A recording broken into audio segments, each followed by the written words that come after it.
아멘. 할렐루야. 벌써 2022년 9월의 첫 주 예배입니다. 지금 한 번도 경험해보지 못한 태풍이 이 한반도에 상륙한다는 소식이 있습니다. 어제까지 비가 많이 오고 오늘 또 비가 많이 올 것 같았으나 오늘은 비가 딱 움직이기 좋을 정도로 비가 내리는 것 같아요. 내일부터 300mm 이상의 비폭탄이 떨어지고 또 태풍의 바람이 얼마나 강하게 불지 계속해서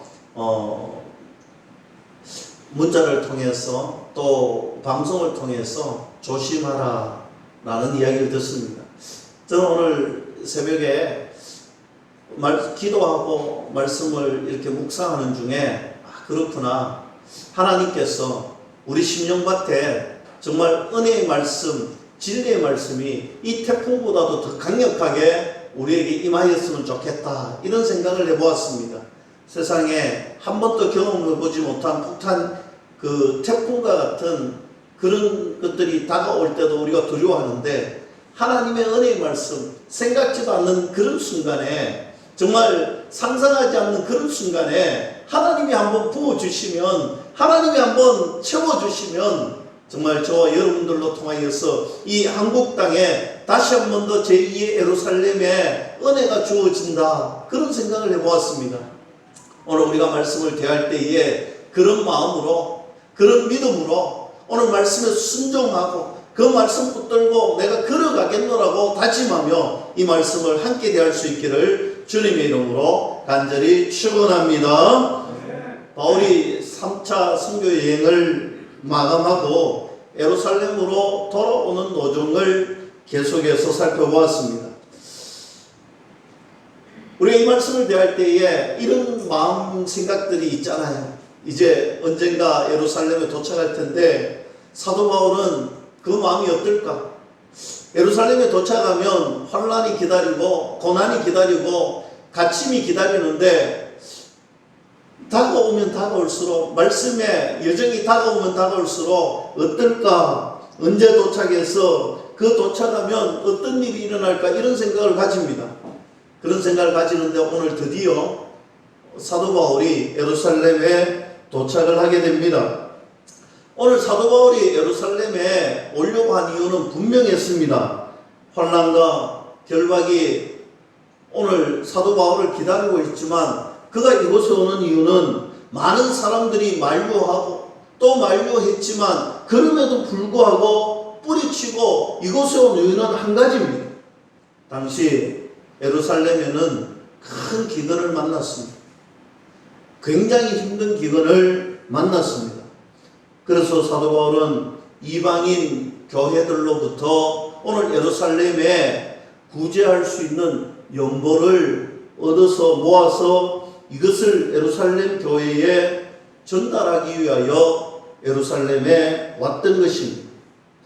사실 그런 외면적인 모습도 있었지만 또 하나의 내면적인 모습이 있었다면, 당시 유대인들은 이방인들을 개보다도 못한 그런 취급을 했습니다. 날마다 그들이 드리는 감사 기도 제목 중에 이런 기도 제목이 있었습니다. 내가 이방인으로 태어나지 않음을 하나님께 감사합니다. 기도 제목이 그런 데 있었어요. 그만큼 이방인들을 싫어했습니다. 개보다도 못한 취급을 했지요. 좋아하지 않았습니다. 그런데 여러분, 예루살렘 교회가 어떤 교회입니까? 오늘 예루살렘 교회는 유대인 교회, 유대인들, 크리스찬들의 중심적인 모임, 교회입니다. 오늘 예루살렘 교회가 저 이방을 돌아다니면서 복음을 전하는 사도 바울의 사역을 사실상 탐탁지 않게 여기고 있는 부분이 많았습니다. 바울이 전하던 메시지를, 오늘 복음의 메시지를 싫어했던 것은 아니지만, 그러나 사도 바울이 이방에 가서 이방 사람들에게 복음을 전하는 것 그 자체를 싫어했던 것입니다. 바울이 잘 알고 있었기 때문에 오늘 지금 예루살렘 교회가 기근으로 환난으로 힘들고 있을 바로 이때에 오늘 이방인 교회와 예루살렘 교회가 하나님의 은혜 가운데 하나님의 사랑으로 하나 되기를 원했던 그런 마음을 가지고 왔습니다. 왜냐하면 이것이 참된 교회의 모습이기 때문입니다. 우리 교회에도 분파가 있으면 안 되지요. 교회가 교회를 서로 싫어하고 미워하고, 교회가 사람 때문에, 내 환경 때문에 미워하고 하나 되지 못한다면 그것은 하나님이 원하시는 것이 아니기 때문입니다. 사도 바울은 복음을 전할 때마다, 생명을 전할 때마다 오늘 하나 되지 못하고 오늘 서로가 오해에 불신이 있는 이런 모습을 탈피해야 되겠다는 마음을 간직하고 있었던 거예요. 그래서 오늘 예루살렘 교회가 힘든 바로 이때에 오늘 이방인 교회의 연보를 모았어. 오늘 사랑을 모았어. 오늘 하나님의 은혜를 모아서 그들에게 그 사랑과 은혜를 전하기 위하여 힘들고 어려운 길. 오늘 사람들이 만류하지만 그곳에 가면 혹여나 힘들고 어려운 일이 있을 줄 뻔히 알면서도 그럼에도 불구하고 이곳을 왔다는 거예요. 그것이 바로 하나님이 뜻이라는 사실을 분명히 믿었기 때문입니다. 내가 결박을 당하고 내가 환난을 당해도 나는 예루살렘에 가리라. 나는 그곳에 가서 오늘 사랑으로 유대인 교회, 이방인 교회가 하나가 되는 일에 나는 최선을 다하리라 했습니다. 그래서 그의 발걸음은 향하였습니다. 예루살렘. 오늘 예루살렘 교회로 향하는 그 발걸음, 그 마음, 그 사도 바울의 마음은 어땠을까요? 그 심정은 어땠을 것 같습니까? 불안했을 것입니다. 심장이 뛰고 두근반 세근반 그런 마음으로 왔을 것입니다. 염려와 걱정거리가 한두 가지가 아니에요. 오늘 그곳에 오면 오늘 먼저는 갇히게 되고 핍박당하는 환난을 겪는 염려와 걱정도 있었지만 또 다른 걱정이 있잖아요. 오늘 예루살렘 교회가 사도 바울의 그 사역을 탐탁지 않게 여겼어요. 오늘 내가 그 마음, 그 사랑으로 오늘 이방인들의 교회 연보를 모았었는데 저들이 어떤 반응을 할까? 저들이 나를 어떻게 생각할까? 저들이 어떻게 대할까? 이런 염려와 걱정 마음으로 두근세근 그의 마음이 아마 타들어갔을 거예요. 이 구제연금을 가지고 가는데 유대인들은 어떻게 받아들일까? 그런데 여러분 있잖아요. 이런 마음으로 사도 바울이 왔는데 오늘 17절 말씀 한번 보세요. 17절에 예루살렘에 이르니 형제들이 우리를 기꺼이 영접하거늘 했습니다. 여러분 염려하고 걱정하고 왔는데 이 염려가 걱정이 기우였습니다. 불안하고 염려하면서 예루살렘에 왔는데 예루살렘 성도들이 이 바울의 일행을 잘 맞이하는 것입니다. 환영하는 것입니다. 기꺼이 기쁜 마음으로 받아들이는 것입니다. 이것이 얼마나 놀라운 일입니까? 내가 염려했던 것 기우였구나. 내가 생각했던 것 기우였구나. 저들이 나를 기쁜 마음으로 받아들이는 것 바로 이것이 하나님의 은혜구나. 여러분 이것이 하나님의 은혜잖아요. 우리도 이런 경험할 때가 많잖아요. 와, 생각하고 상상하면 힘든 일이 있습니다. 오늘 피할 수 있으면 피하고 싶은데 오늘 그것을 해야 할 때가 있습니다. 걱정 반, 염려 반, 두렵고 떨리는 마음으로 갔는데 아니 내 걱정이 기우인 거예요. 내 염려가 기우인 거예요. 전혀 걱정하지도 않을 정도의 일로 해결이 되어 있는 거예요. 그러면서 우리가 돌아서면 함께 고백하는 것이 이거잖아요. 나는 연약하고 나는 부족하고 내가 못났음을 하나님 앞에 그대로 고백하면서 하나님 감사합니다.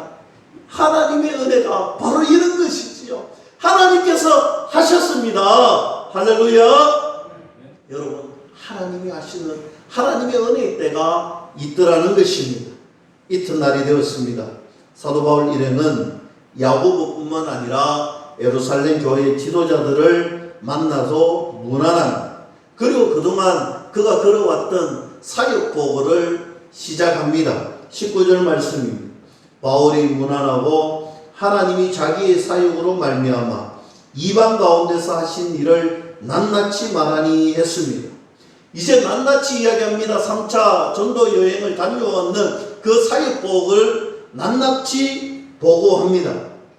오늘 3차 선교 여행은요, 에베소를 중심으로 선교 여행을, 선교 보고를 하기 시작합니다.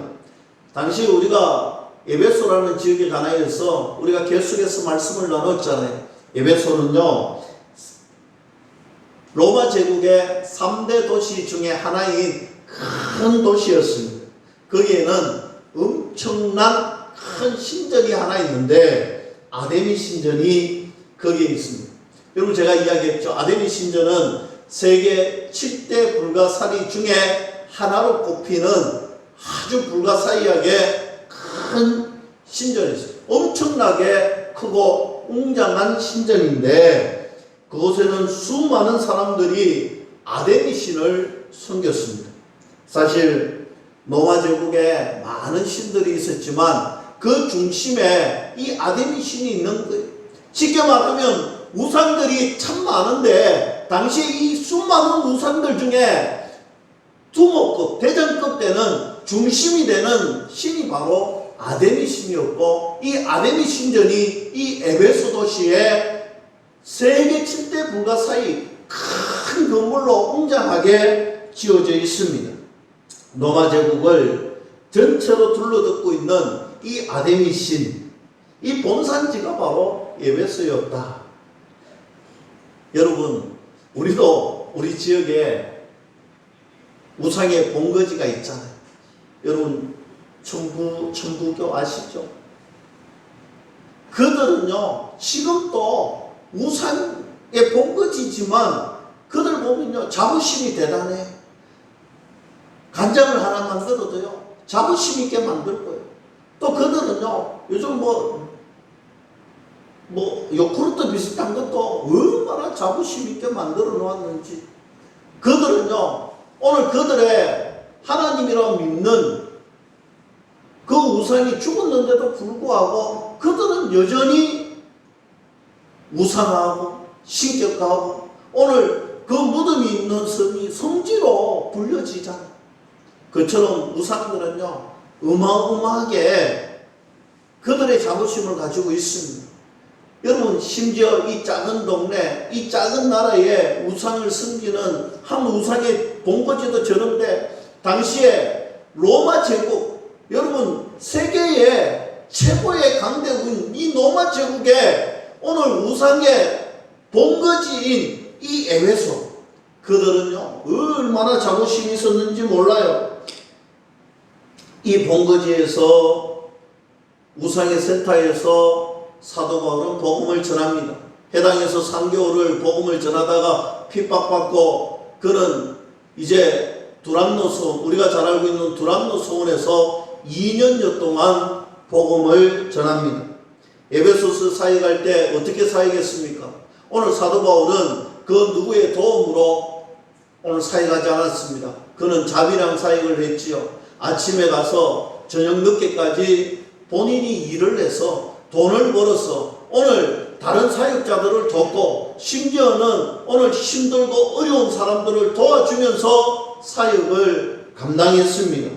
동료들을 도와주고 성도들을 도와주고, 오늘 그렇게 열심히 일했던 모습 여러분 한번 상상해 보세요. 오늘 이 지중해 연안에는 낮에 되면 낮잠을 자는 습관이 있어요. 오늘 이 낮잠을 자는 이 시간, 오늘 사도 바울 똑같이 나가서 오늘 아침부터 일하다가 낮잠을 자야 되는 그 시간에 두란노 소원에 가서 오늘 거기에서 낮잠 자는 시간에 복음을 전하고 말씀을 전했고 말씀을 사역을 했습니다. 마찬가지입니다. 오늘 일을 하고 낮잠 자야 될 사람들이 오늘 하나님 말씀을 듣고 싶어서 오늘 복음의 소식이 너무나 사모되고 은혜되어서 오늘 그 잠자는 시간을 쪼개어 거기 와서 말씀을 듣고 교육을 받았습니다. 제자들이 되었습니다. 이 생활을 2년여 동안 했다는 거예요. 얼마나 고단한 삶을 살았습니까?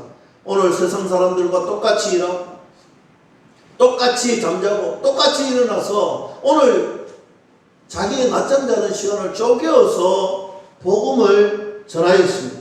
그런데 여러분 알다시피 이 두란노 성원에 놀라운 은혜가 주어졌습니다. 하나님의 역사가 일어나는데 오늘 하나님의 역사가 막 드러나니까 사람들이요, 오늘 사도 바울이 복음 전하다가 오늘 땀이 나서 땀을 닦아놓은 손수건을 딱 놔두면요, 그 손수건을 들고 가는 거예요.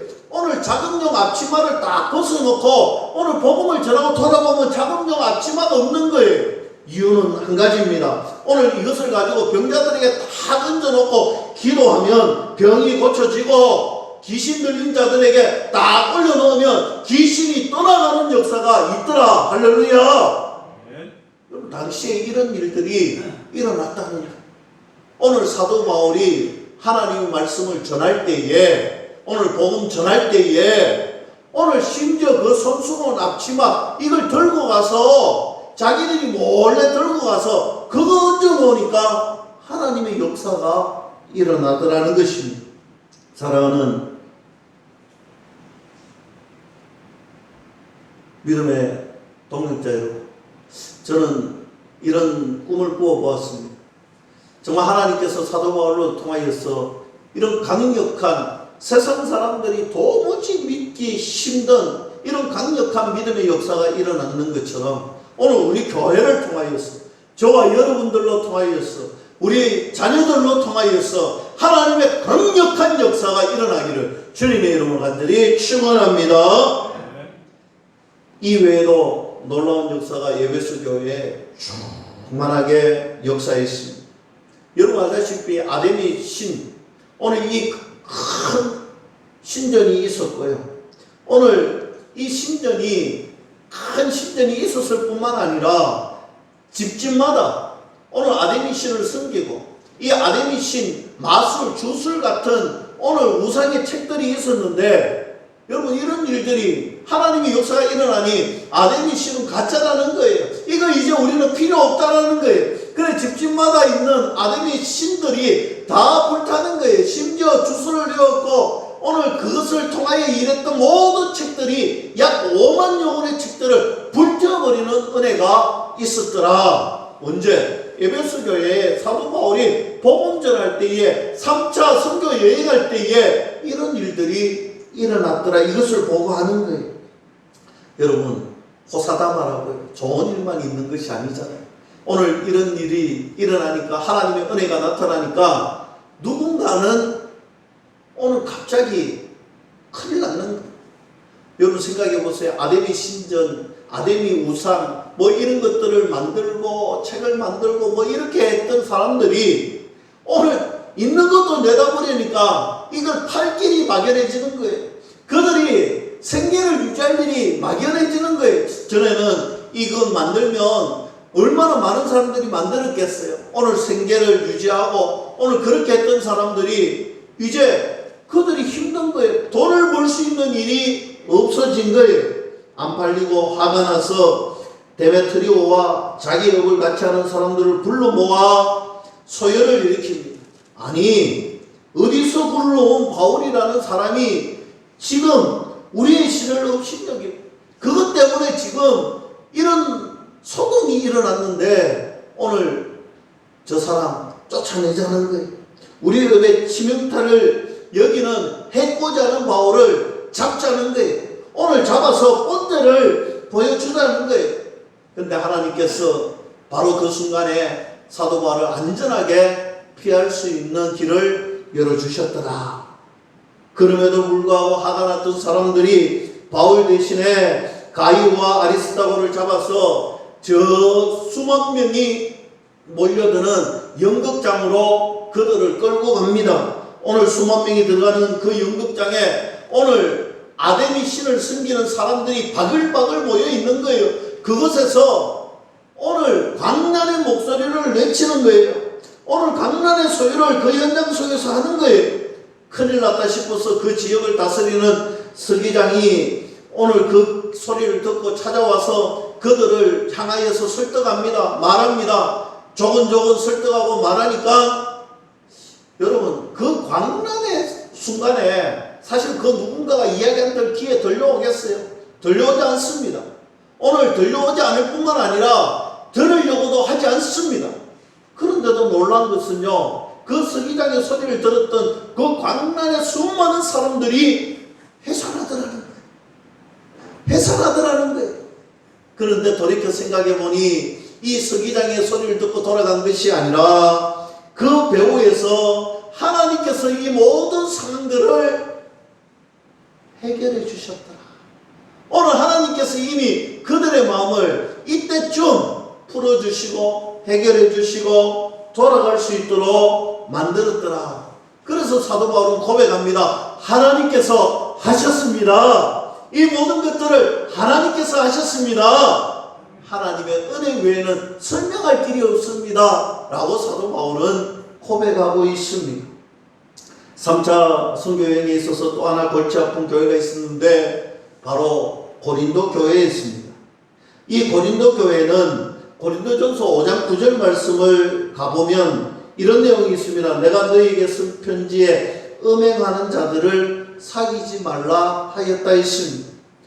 바울이 에베소에 왔을 때 고린도 교회에 소식이 들려오는데 바울 선생님 지금 고린도 교회에 음행 문제 때문에 큰일이 났다는 거예요. 심각한 문제가 생겼다는 거예요. 그래서 음행에 대한 문제 편지를 써서 보내줍니다.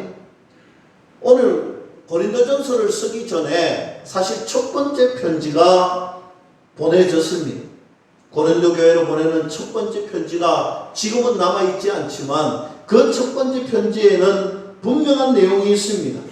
오늘 글로의 지편으로 고린도 문제를 계속해서 들려오고 있는데 고린도전서 1장 11절 말씀에 그 내용이 있습니다. 내 형제들아 글로의 지편으로 너희에 대한 말이 내게 들리니 곧 너희 가운데 분쟁이 있다는 것이라. 이제 두 번째 소식이 들려오는데 오늘 분쟁이 있다는 거예요. 심각한 문제가 일어났다는 거예요. 여러분 얼마나 심각한 문제가 일어났냐면요, 이 고린도 교회가 사실 그렇게 오래된 교회가 아니잖아요. 얼마 되지 않는 교회인데도 불구하고 사단이 장난을 하고 유혹을 하고 시험을 하니까 여러분 한 가지 두 가지 터진 게 아니에요. 오늘 음행의 문제만 있었던 것이 아니라 분쟁이 일어나는데 근친상간의 문제, 분쟁의 문제, 성적인 부도덕인 문제, 송사의 문제, 결혼의 문제, 이교 신전에 대한 문제 한두 가지가 아닌 거예요. 오늘 머리를 가리는 문제와 주의 만찬에 대한 문제, 영적 은사에 대한 문제, 이런 문제들이 막 생기는 거예요. 나아가서 부활에 대한 문제들이 오늘 바울의 귀에 들려지기 시작했습니다. 어떻게 이 짧은 시간에 이렇게 큰 문제거리, 분쟁거리들이, 송사거리들이 생겼을까? 문제의 백화점과 같은 이런 문제가 실제로 고린도 교회에 생겼다라는 사실입니다. 그래서 이 문제를 해결하기 위하여 사도 바울은 또 편지를 씁니다. 우리가 아는 고린도전서입니다. 고린도전서로 고린도로 보내는 두 번째 편지였습니다. 이 편지를 디모데의 손에 딱 쥐어서 고린도 교회에 보내었습니다. 문제가 해결이 되었을까요? 오늘 사도 바울이 오늘 편지를 써서 보냈는데 문제는 해결이 되지 않을 뿐더러 오히려 불난집에 부채를 붙인 것 같은 그런 일들이 일어났습니다. 해결이 되지 않고 더 심각해졌다는 것이죠.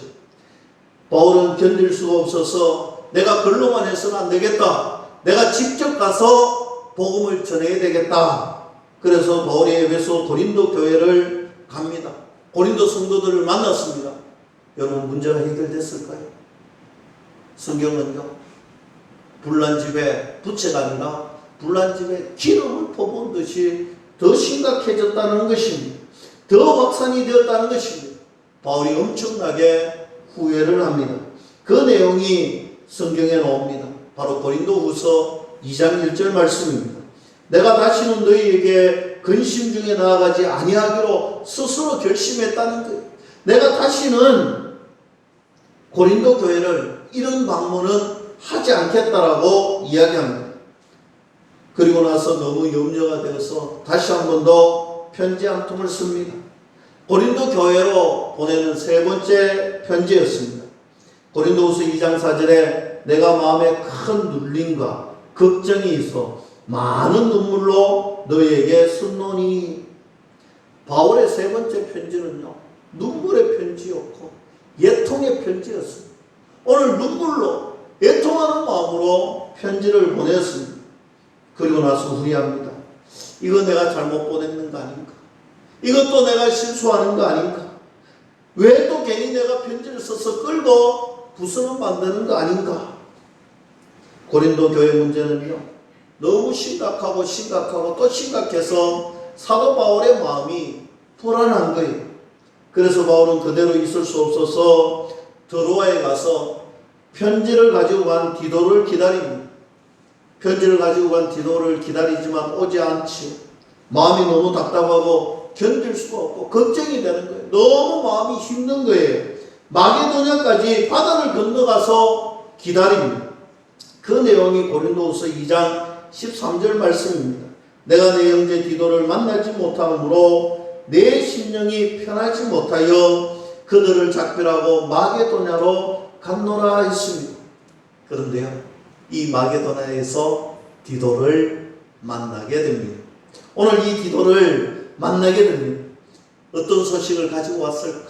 어떤 심각한 문제를 가지고 왔을까? 어떤 어려운 말을 들을까?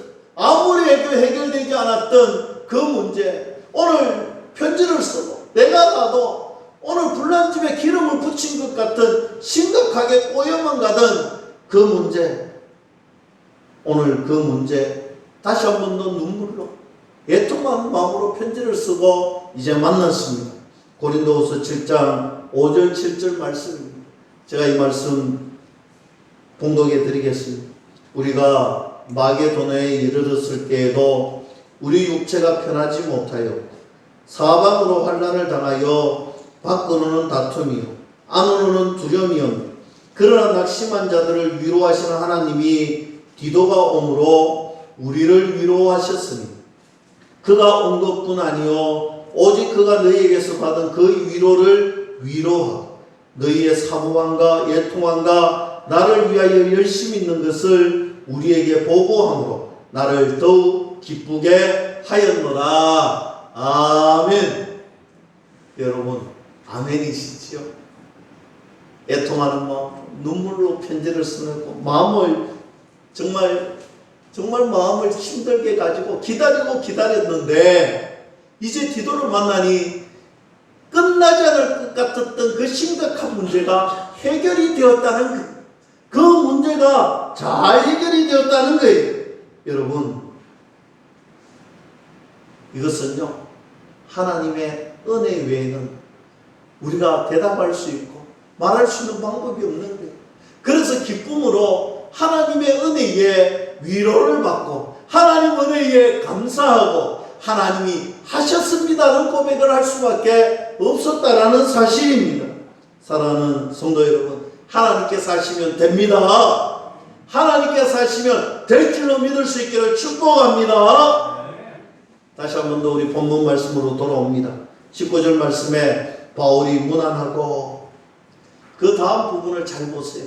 바울이 문안하고 그 다음 부분에 하나님이 자기의 사역으로 말미암아 이방 가운데서 하신 일을 지금 사도 바울이 선교 보고하면서 뭐라고 이야기합니까? 이 모든 것이 내가 한 것이 아니라는 거예요. 이 모든 것이 내가 했던 것이 아니라는 거예요. 이 모든 것은 하나님께서 자기의 사역을 하셨다라는 것을 말씀하고 있는 거예요. 사랑하는 성도 여러분, 하나님께서 하셨습니다.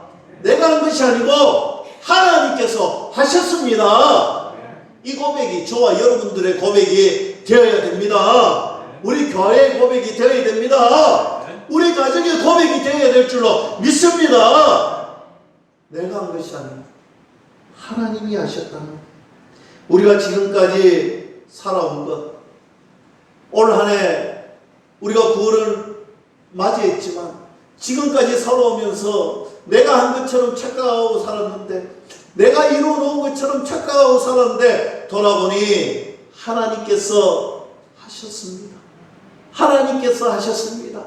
내가 할 수 있는 건 너무나 적었는데 지금 이 은혜가 하나님의 은혜인 줄로 믿을 수밖에 없습니다.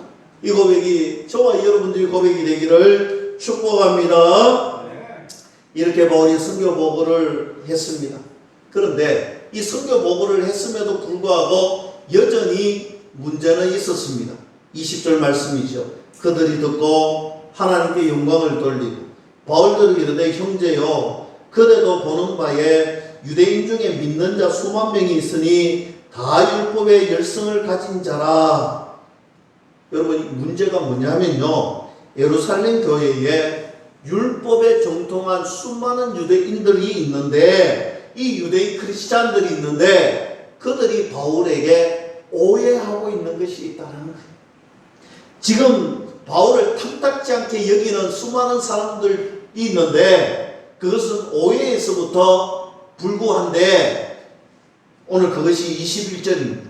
너가 이방에 있는 모든 유대인을 가르치되 모세를 배반하고 이들에게 할례를 행하지 말고 또 간섭을 지키지 말라 한다음을 그들이 들었도다 했습니다. 오늘 수많은 유대인 크리스찬들이 오해하고 있는 부분들 중에 그 오해는 바로 모세를 배반했다는, 모세는요 모세오기 하나님 말씀, 오늘 하나님의 말씀을 그대로 전하지 않고 오늘 할례도 무시하고 간섭도 우리가 지금까지 전통적으로 지켜온 것도 무시한다는 것입니다. 이런 오해가 있다는 거예요. 그래서 22절 말씀을 보면 오늘 지도자들이, 오늘 야고보를 비롯해 오늘 종교의 지도자들이 염려가 된다는 것입니다. 그러면 어찌할까? 그들이 필연 그대가 온 것을 들으니 이제 바울이 여기에 왔다는 거 들었다는 거예요.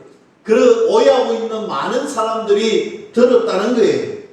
그들이 바울이 이런들을 가만히 두지 않을 텐데 이제 어떡하지? 염려가 이만저만이 아니다라고 고백하고 있습니다. 그러면서 오늘 예루살렘 교회 지도자들이 대안을 하나 제시합니다. 23절과 24절입니다. 우리가 말하는 이대로 하라. 서운한 네 사람이 우리에게 있으니 그들을 데리고 함께 결례를 행하고 그들을 위하여 비용을 내어 머리를 깎게 하라. 그러면 모든 사람이 그대에 대하여 들은 것이 사실이 아니고 그대도 율법을 지켜 행하는 줄로 알 것이다 했습니다. 오늘 대안이 이것입니다. 오늘 나실인 서운을 한 네 사람이 있는데 이 결례를 마쳐야 하는데 지금 못하고 있다는 이유는 한 가지입니다. 오늘 재정적, 금전적으로 많이 들어가는데 그것이 없어서 못하고 있다는 거예요. 비용이 너무 많이 들어서 못한다는 것입니다. 이제 이 결례를 마감하려고 하는데 이 번제를 위해서 흠없는 순양 한 마리, 그리고 화목제를 위하여 순양 한 마리, 그리고 속죄제물로 흠없는 암양 한 마리, 그 외에도 소제물, 전제물을 많이 바쳐야 되는데 이 엄청난 비용을 바울 일행이 대신 내어달라는 거예요. 오늘 가난한 사람이, 나실인 사람이 오늘 마감을 못하고 있는 이때에 사도 바울이 비용을 지불하면, 결례를 마치면 사람들이 야, 간섭을 안 지키는 것이 아니네? 야, 저 사람 간섭을 잘 지키는 사람이네? 그렇게 생각을 할 것 아니냐라고 대안을 제시합니다. 그랬더니 25절에 다시 한 번 더 강조합니다. 주를 믿는 이방인에게는 우리가 우상의 제물과 피와 목매어 죽인 것과 음행을 피할 것을 결의하고 편지하였노라 했습니다. 여러분, 이 내용이 어떤 내용입니까? 예루살렘 공의회에서 회의를 마치고 추가적으로 결의한 내용이 25절입니다. 오늘 추가적으로 결의했습니다. 진리의 문제는 아닌데, 본질적인 진리의 문제는 아닌데 당시에 유대인들을 배려하는 차원에서, 오늘 배려하는 차원, 진리의 문제가 아님에도 불구하고 그저 배려하는 차원에서 이 정도는 좀 지켜라. 이거는 좀 지켜줘야 된다. 마찬가지로 같은 맥락으로 바울 보고 하는 말이 당신이 이 결례를 행하도록 도와주면 유대인을 배려하는 그런 마음이 알려질 것이다. 유대인들을 진짜 배려하는 마음이 여기에 묻어져 있다는 것을 우리가 다 느낄 수가 있다. 우리가 알 수가 있다. 그러니 이것 좀 해라. 이렇게 대안을 제시합니다. 여러분, 이것은요 사실 완벽한 대안은 아니잖아요. 이것이 문제 해결의 정답은 아니잖아요. 그럼에도 불구하고 26절에 바울이 이 사람을 데리고 이튿날 그들과 함께 결례를 행하고 성전에 들어가서 각 사람을 위하여 제사 드릴 때까지의 결례 기간이 만기된 것을 신고하니라 했습니다. 바울의 반응은 하겠다는 거예요. 바울은 이것이 퍼펙트한 해결 대안은 아니지만 그럼에도 불구하고 이것 내가 하겠다는 거예요. 좋은 것 아니라는 것, 최고의 것 아니라는 것 알지만 그럼에도 불구하고 바울은 했습니다. 이유가 바로 이런 겁니다. 내가 이것 때문에 내가 이것 했으라도 내가 이것 조건을 들어줬으라도 유대인들, 나를 오해하고 있는 유대인들의 마음을 열 수만 있다면, 저들의 마음을 열 수만 있다면 내가 이거 못할 이유가 없다라는 거예요.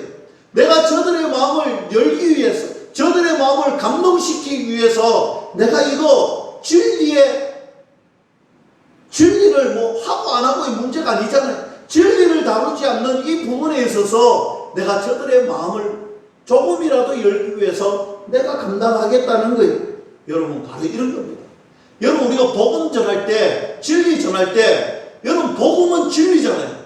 복음은 진리인데 이 복음은 우리가 그대로 전해야 되지만, 여러분, 복음을 전하는 과정에 있어서, 여러분, 복음을 전하는 과정에 있어서 이방인들에게는 이방인들의 마음을 열 수 있도록 다가가야 돼요.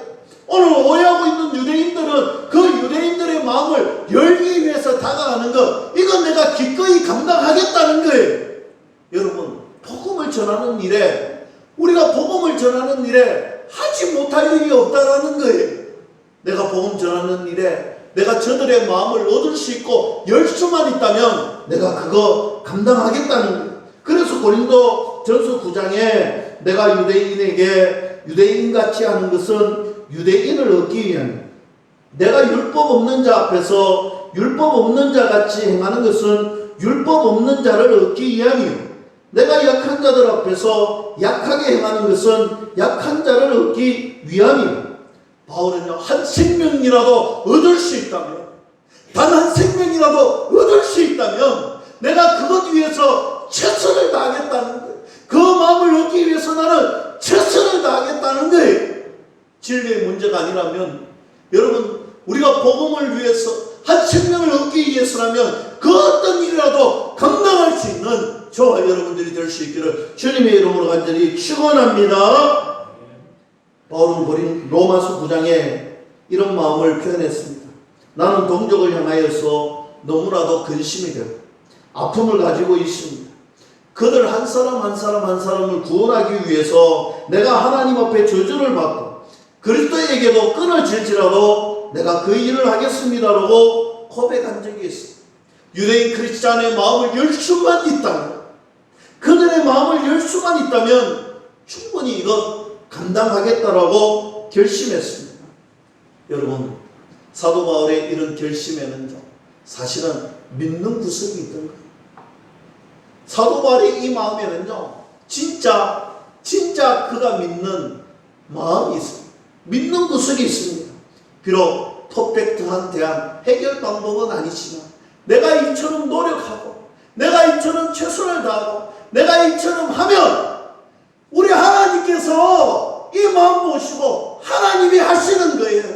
나는 할 수 없어서 최선을 다했지만 우리 하나님께서 하나님의 능력으로 해결해 주시고 그 영혼 구원해 주시고 하나님이 그 자리에 은혜를 내려주신다. 내가 이 믿는 마음으로, 이 믿는 구석으로 이 일을 감당하겠다는 거예요. 여러분, 기억하세요. 내가 하면 망합니다. 내가 하면 망합니다. 여러분, 천년에 요새 여리고 정복 사건 아시잖아요. 하나님께서는요, 하루에 한 번씩 7째 날 7바퀴를 함성을 지르라고 했습니다. 이것은 전쟁에 있어서 도무지 이룰 수 없는데, 그러나 하나님이 하라는 대로 순종했더니 여리고성이 무너졌습니다. 그런데 그 다음 전투가 아이성이잖아요. 저 아이성쯤이야, 이 300명만 올라가면 우리의 힘이면 간단하게 무찌를 거야. 여러분, 거기에 대패하고 맙니다. 여러분, 그거 아셔야 되는 거예요. 내가 하면 망하는 거예요. 내가 하면 망하는 거예요. 그러나 하나님께서 하시면 된다, 승리한다, 믿을 수 있기를 축복합니다. 가나 혼인잔치, 예수님의 기적을 일으켰던 그 혼인잔치, 여러분 우리가 너무 잘 알잖아요. 너무 잘 아는 말씀인데 여러분 한번 다시 돌이켜서 상상해 보세요. 여러 조건들이 있고 말도 안 되는 조건, 정결 내식통에 담겨진 그 물을 하인들에게 갖다 주라고 합니다. 여러분, 저 같으면 안 갖다 줘요. 손 씻고 발 씻고 먼지 씻었던 그 물을 어떻게 맹물을 갖다 줘도, 정수기 물을 갖다 줘도 못 갖다 주는 위판국에 그 혼인잔치에 그거 갖다 주라고 하잖아요. 그런데요, 오늘 예수님의 어머니가 뭐라고 했습니까? 예수님이 무슨 말을 하든지 그대로 따르라. 여러분, 내 생각으로는 안 됩니다. 내 마음으로는 안 됩니다. 내 지혜, 내 환경으로는 안 됩니다. 그러나 하나님 말씀이면 아멘하고 순종하시면 물이 변하여 포도주 될 줄로 믿습니다. 나사로의 죽음 앞에서 여러분 어땠습니까? 이미 나사로는 죽었습니다. 저 무덤 보세요. 여러분, 죽었는 거 맞아요. 그 무덤 있는 거 맞아요. 우리 생각으로 죽은 사람 못 살아나요. 그러나 하나님이 이야기합니다. 동굴의 문을, 무덤의 문을 열어라 했습니다. 여러분, 죽었는데 열 필요가 뭐 있느냐고 하면요, 그냥 죽은 거예요. 그러나 예수님 말씀에 순종해서 문을 열으니 나사로가 살아났습니다. 여러분, 우리에게도 하나님이 우리의 믿음을 요구하시고 우리의 순종을 요구하십니다. 내가 할 수 있는 것 아무것도 없지만 하나님이 하시면 됩니다. 하나님이 하라고 명하실 때 순종하십시오. 아멘 하십시오. 그러면 하나님이 일하시고 하나님이 은혜 위에 은혜를 더하여 주신다 말씀을 맺습니다. 우리 주일학교 때 이런 찬송 많이 하지요. 예수님이 말씀하시니 물이 변하여 포도주 됐네. 안 해보셨습니까? 끄떡끄떡이신 분만 하신 것 같아요. 물이 변하여 포도주 되고, 바리메오가 예수님 말씀하시니 눈을 뜨고, 예수님 말씀하시니 죽은 나사로가 살아났습니다. 예수님, 예수님, 나에게도 말씀하셔서 새롭게 변화시켜 주소서. 할렐루야. 예수님 말씀에 나도 순종하고 새롭게 변화되어 주의 큰 사명 감당하는 저와 여러분들 될 수 있기를 주님의 이름으로 간절히 축원합니다.